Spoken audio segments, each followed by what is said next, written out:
Shalom, shalom, peuple de Dieu. Que Dieu nous bénisse, enfants de Dieu. Donnons-lui toute la gloire parce qu'il le mérite. Il n'y a pas de Dieu qui soit comme lui. Il n'y a pas de Dieu qui soit semblable. Vous ne trouverez aucun Dieu comparable à l'Éternel. L'Éternel siège dans la gloire. Il est assis sur un trône de gloire. Il règne à jamais. Le thème que je veux voir avec vous, glorifier Dieu. Colossiens 3, verset 23. Tout ce que vous faites, faites-le de toute votre âme, comme pour le Seigneur et non pour les hommes. La gloire revient à l'Éternel, pas aux hommes. Si vous faites un ministère pour chercher l'approbation des hommes, vous allez être vite déçus. Parce que l'homme est d'humeur changeante, à température variante. L'homme a une double face dont l'Éternel lui-même se sent effrayé parfois. La rébellion habite les hommes. Elle a du mal à quitter le corps et les âmes.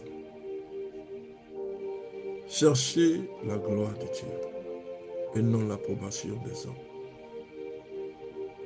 Glorifier Dieu signifie que nous devons le glorifier dans tout le temps, à chaque instant.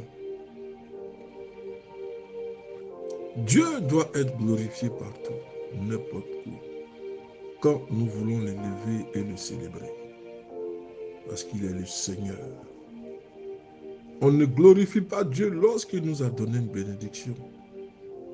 On le glorifie tout le temps, que nous soyons dans la bénédiction ou en dehors. Glorifier Dieu n'est pas quelque chose de circonstanciel, non.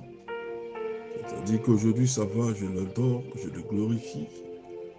Aujourd'hui ça ne va pas, je ne le glorifie pas. Tout ce que vous faites, c'est l'ultime marque de la soumission totale à Dieu. C'est-à-dire que tout ce que vous faites a un seul but, c'est de donner gloire à Dieu. C'est pourquoi on dit que tout ce que vous faites est une ultime marque de soumission totale au Seigneur. Glorifier Dieu n'est pas conditionné par les circonstances que nous traversons. Notre réussite, notre santé, ou même le temps dont nous disposons. Nous devons glorifier Dieu à tout moment. Paul et Silas dans la prison glorifiaient Dieu. Job même mourant a glorifié Dieu. Il n'a pas attendu d'être rétabli pour le glorifier. Ils n'ont pas attendu de sortir de la prison pour glorifier le Seigneur. La gloire que tu portes à l'Éternel doit être désintéressée. Tu le fais parce que c'est ton Dieu, parce que c'est ton Sauveur. C'est pourquoi tu le fais. Glorifier Dieu n'est pas lié aux circonstances. Nous pouvons glorifier Dieu n'importe où, n'importe quand, de n'importe quelle façon, où que nous soyons, quoi que nous fassions, nous pouvons l'adorer de partout, à la fois. C'est une façon de vivre et cela devrait faire partie de notre existence, c'est-à-dire comme respirer, manger, dormir. Toutes les situations, toutes les occasions sont favorables pour glorifier l'Éternel. En tant que chrétien, tu ne dois pas avoir honte de glorifier Dieu, ni de parler de lui. Tu dois exprimer, tu dois glorifier Dieu en tout temps. Ce n'est pas parce qu'il t'a béni que tu le glorifies. C'est ce que Satan est venu dire à propos de Job. Il a dit au Seigneur, n'est-ce pas parce que tu as béni Job, n'est-ce pas parce que son bétail est fleuri que Job t'adore? Mais l'Éternel rétorque en disant, as-tu vu mon serviteur Job?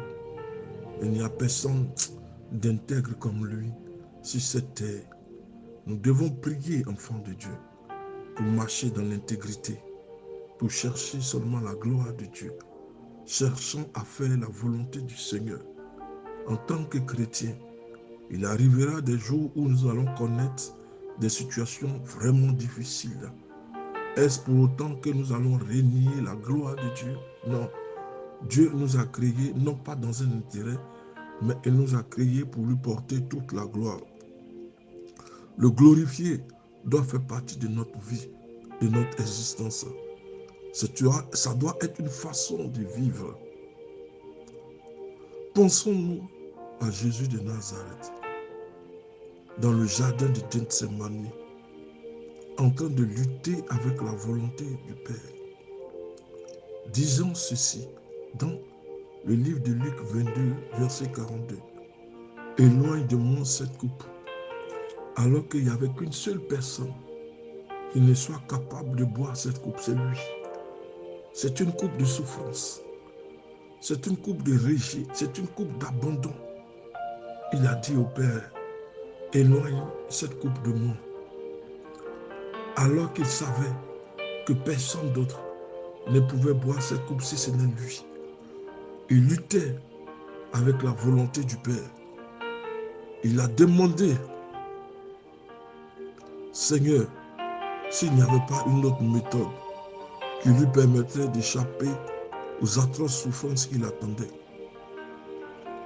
Par la fin, il a fini par se soumettre en disant, toutefois, que ce ne soit pas ma volonté, mais la tienne qui soit faite. Lorsqu'on marche avec Dieu et qu'on veut faire le ministère, on devient enfant de Dieu. Nous n'avons plus de volonté. Nous accomplissons la volonté de l'Éternel. Parce que c'est l'Esprit qui vit en nous. L'Esprit siège en nous. Donc quand l'Esprit nous parle, nous communique la pensée de Dieu, nous devons obéir à la voix de Dieu. C'est cette voix-là, frère, qui nous mène au succès. Le Seigneur a voulu négocier la souffrance qu'il devait connaître. Il a voulu que la coupe s'éloigne de lui. Il a prié jusqu'à ce que la sueur devienne comme des grumeaux de sang. Voulons rejeter la volonté de Dieu en empruntant un raccourci pour échapper à la souffrance à venir. Mais le Seigneur n'a pas écouté sa prière parce que la prophétie avait été scellée depuis des années et des années. Le temps de l'accomplissement de la prophétie est arrivé. Alors toi, tu veux négocier la prophétie? Non. Dans l'élévation et la bénédiction, il y a une partie de la souffrance que tu dois payer, frère, avant de connaître la gloire. Alors Christ, à la fin, a commencé à dire, Seigneur, que ce ne soit plus ma volonté, mais Seigneur, que ce soit la tienne. Parce que glorifier Dieu dans de telles circonstances peut nous être demandé qu'une seule fois dans notre existence, ou même jamais. Lorsque Dieu nous a choisis, et que dans le choix qui est fait, il y a une grosse partie de souffrance ou de rejet que tu connaîtras. Mais personne ne pourra faire cela à ta place. Tu as été choisi dans cette gloire, dans cette élévation. Mais mets-toi en tête que cette élévation passe par une souffrance. Elle passe par une grande souffrance que toi seul dois payer le prix. Personne ne paiera le prix à ta place. Le Seigneur ne pouvait pas donner la coupe à quelqu'un d'autre si ce n'est à son Fils. La prophétie a été dite ainsi. C'est toi que Dieu a choisi pour porter le fardeau de la nation, le fardeau de la famille. Voyant les difficultés qui s'annonçaient, tu te dis non, tu veux jeter cette charge. Mais qui va porter cette charge? C'est toi qui as été choisi. Tu as été choisi dans l'église. Tu as été choisi dans la maison. Tu as été choisi dans le travail. Tu es appelé à intercéder afin que la souffrance des uns et des autres s'arrête. Tu dois porter la souffrance de tout le peuple afin que le peuple connaisse une véritable libération. Mais toi, tu veux rejeter l'appel qui est sur ta vie. Non, la souffrance est inclue dans la bénédiction. Alléluia. Donc, mets-toi en tête que cette souffrance-là, tu pourras la connaître qu'une seule fois dans ta vie. Après quoi viendra la gloire la plus élevée. Mais avant de la connaître, transite par la souffrance. Apprends dans l'épreuve et la souffrance. Et tu seras un bon serviteur, un bon berger. Tu seras un homme intègre, un serviteur intègre à la dimension de Job. Glorifier Dieu dans les moments les plus ordinaires de notre vie est la portée de chacun de nous. Mais dans les moments difficiles, l'Éternel saura reconnaître ce qui lui appartient. Paul affirme même que nous devons le faire à travers nos repas, nos boissons. 1 Corinthiens 10, verset 31. Seigneur, merci de ce que tu as pourvu à mes besoins, que j'ai pu boire quelque chose aujourd'hui. C'est une gloire que nous apportons à l'Éternel.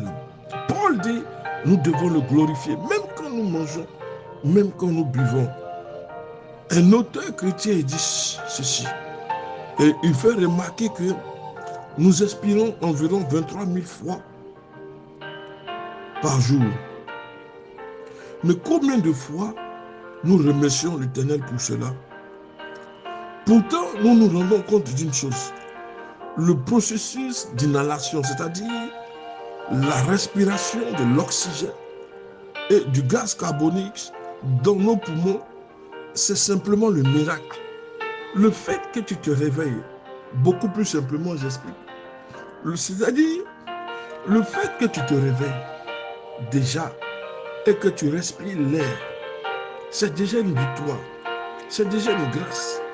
Combien de personnes à ton réveil n'ont pas connu cette grâce-là? C'est pourquoi ton réveil doit être déjà un moment de gloire. Parce que en tant qu'enfant de Dieu, quand tu te réveilles, c'est déjà une défaite pour Satan. Parce que Satan a voulu t'assassiner la nuit. Il envoyait des sorciers, des corbeaux, des maris de nuit, mais ils n'ont pas pu s'approcher de toi. Tu t'es réveillé, c'est la défaite. C'est pourquoi le fait d'être réveillé, de respirer l'air, tu ne payes pas. Il y a des choses que l'argent ne peut payer, l'argent ne peut commander. Non. Il y a des choses qui sont qu'on ne peut acquérir par des moyens financiers. Sinon, ce n'est qu'une grâce imméritée venant de la part de l'Éternel. Le salut n'exige aucun sacrifice, aucun miracle de notre part. Tout est une affaire de grâce, tout est une affaire de pardon. Glorifier l'Éternel requiert parfois un engagement qui débouche sur un sacrifice. La sacrificature exige que nous soyons mis à part pour glorifier Dieu. Dieu doit être glorifié tout le temps. Nous devons demander à Job. Job dit ceci. Ni je suis sorti du ventre de ma mère, ni je retournerai. Le Seigneur a donné, le Seigneur a ôté, que le nom du Seigneur soit béni. Job 1, verset 21. Job est en train de t'expliquer ici. Quand tu es sorti du ventre de ta mère, tu n'es pas sorti avec une richesse. Quand tu seras enterré, tu ne seras pas enterré aussi avec la richesse. De la manière dont tu es venu, c'est de cette manière que tu vas retourner dans le sein de la terre. Donc pendant que tu vis, donne gloire à Dieu. Donne gloire à l'Éternel. Ta vie elle-même est une gloire, est un sacrifice, est un moment d'adoration, est un moment pour glorifier le Seigneur. Tout lui appartient. L'Éternel nous a tout donné, y compris la vie. Que Dieu te bénisse.